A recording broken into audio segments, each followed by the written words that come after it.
Allez, donc nous nous attaquons donc là à la création d'un classifieur pour des images. Ok, donc avec le framework PyTorch. Donc pour ce faire, donc nous commencerons par importer PyTorch. Donc import torch.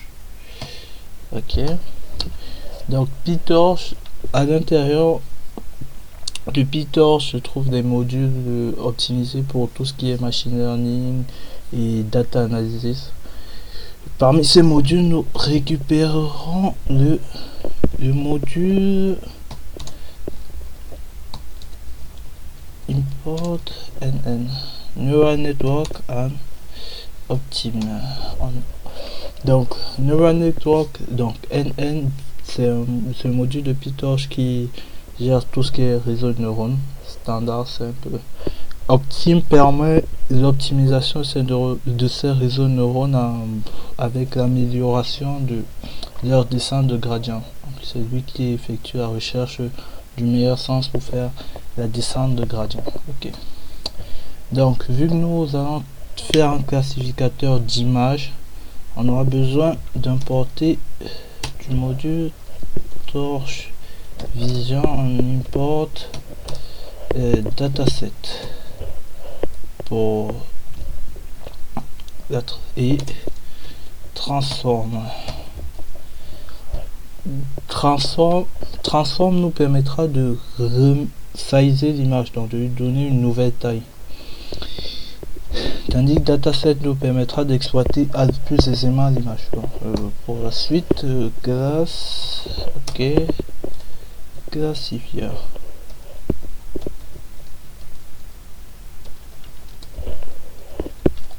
qui hérite de nn.module. Ok, def init.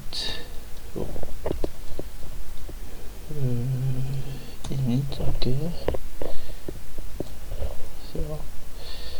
Alors, save.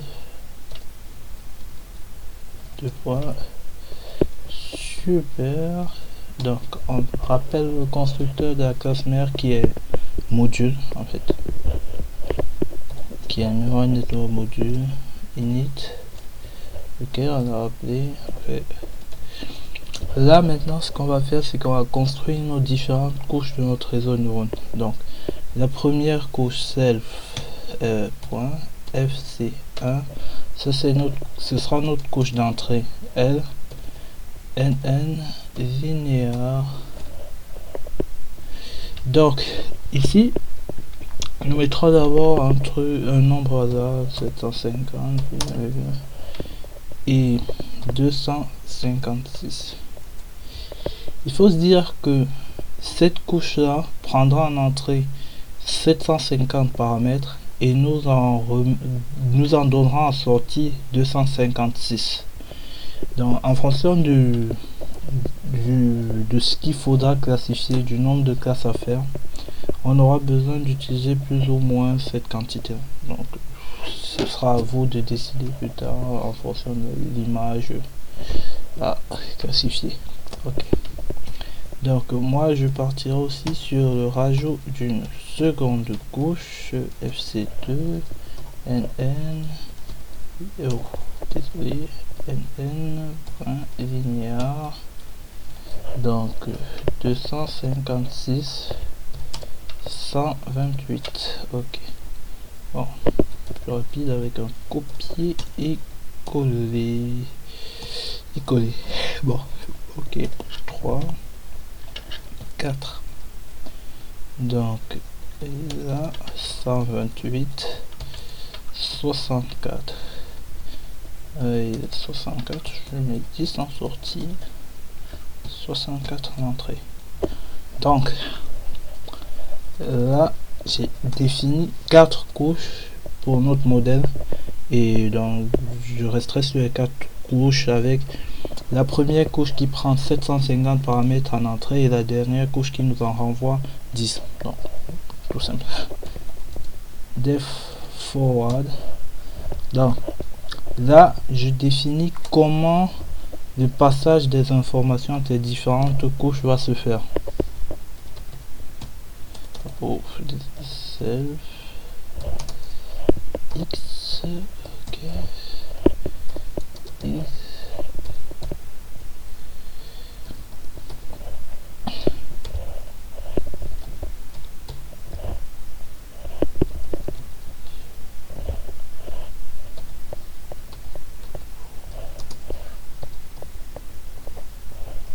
Donc, ce qu'on vient de faire là, on vient de prendre un x en entrée. Donc, x ce sera soit une image, ce sera, oui, ça sera dans notre cas une image, mais ça peut être autre chose, ça dépendra de pourquoi vous faites votre réseau neuronal.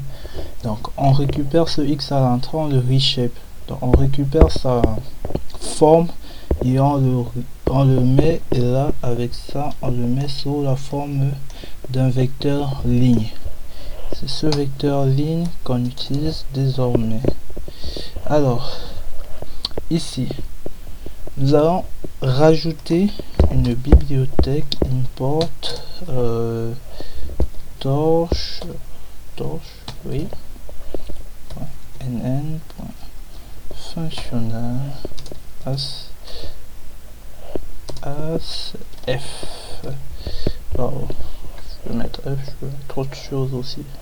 Donc, dans la bibliothèque NN fonctionnal, on a accès à ce qu'on va appeler les fonctions d'activation. Donc, relu, sigmoïde, tangente hyperbolique. Donc, c'est là où on peut.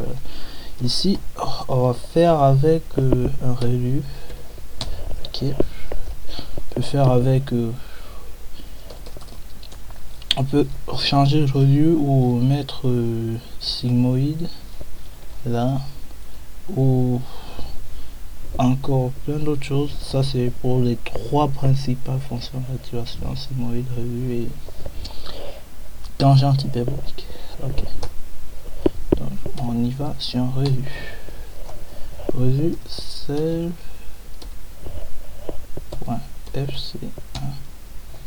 de x. Donc on passe x à la FC1. Il faut dire sur cette ligne là, la ligne 15, oui, x va changer de dimension. X va passer de la dimension que x avait au départ, qui devrait être 750 pour que ce soit compatible avec notre idée du modèle. Il va passer à 256. Donc ici, par intuition, on voit qu'on aura du 2. Du 2, oui. La couche 2 va nous renvoyer. La couche 3 nous fait la même chose. La couche 4, pareil. D'accord. Et donc, là, ça sera une façon de faire. Et là, on fait du return x. Ok. On va un peu améliorer les choses en utilisant du log softmax à ce niveau,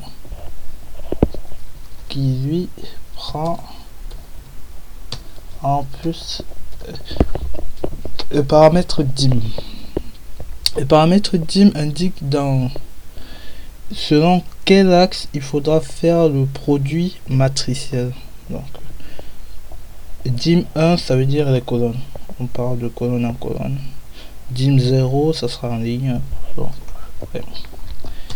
Ok, on vient de définir notre modèle de classifieur NN.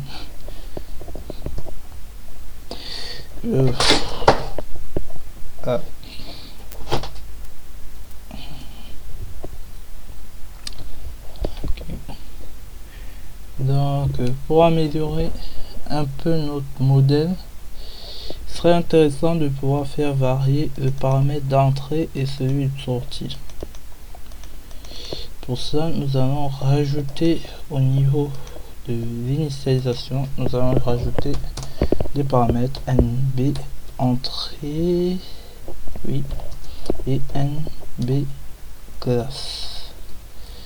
NB class, pourquoi? Vu que c'est un classifieur, donc la sortie normalement de la dernière couche correspond à la classe à laquelle correspond l'objet qui nous a été passé, soit l'objet X. Maintenant pour ça, donc NB class, ça doit être l'autre sortie. Donc on sait qu'on aura NB class à chaque fois. Cette fonction softmax va nous permettre de connaître au final quelle est la classe, va nous donner les probabilités pour les différentes classes, et il ne nous restera plus qu'à récupérer la classe avec la plus grande probabilité. NB entrée, ok, là on le met là, ok. Il est important de savoir, là j'ai pris 4 couches, j'ai pas fait d'études avant pour savoir combien de couches je devais prendre, mais plus vous prenez de couches, plus il est probable que le modèle marche, soit plus vous prenez de couches, plus vous prendrez de temps pour entraîner votre modèle, et plus probablement le modèle sera ne pourra pas être généralisé. Donc le modèle sera spécifique à vos données d'entraînement. Ça veut dire quoi? Ça veut dire qu'en fait il va tellement être bien entraîné à reconnaître vos données d'entraînement que si vous lui passez d'autres cas, il ne les reconnaîtra pas. Il échouera. Il échouera certainement à le faire. Donc en dessous de la vidéo, vous aurez des liens vous permettant de voir ça. C'est ce qu'on appelle l'overfitting. Donc le modèle est surentraîné. C'est l'inverse de l'underfitting, le modèle pas suffisamment entraîné. Ok. Ouais.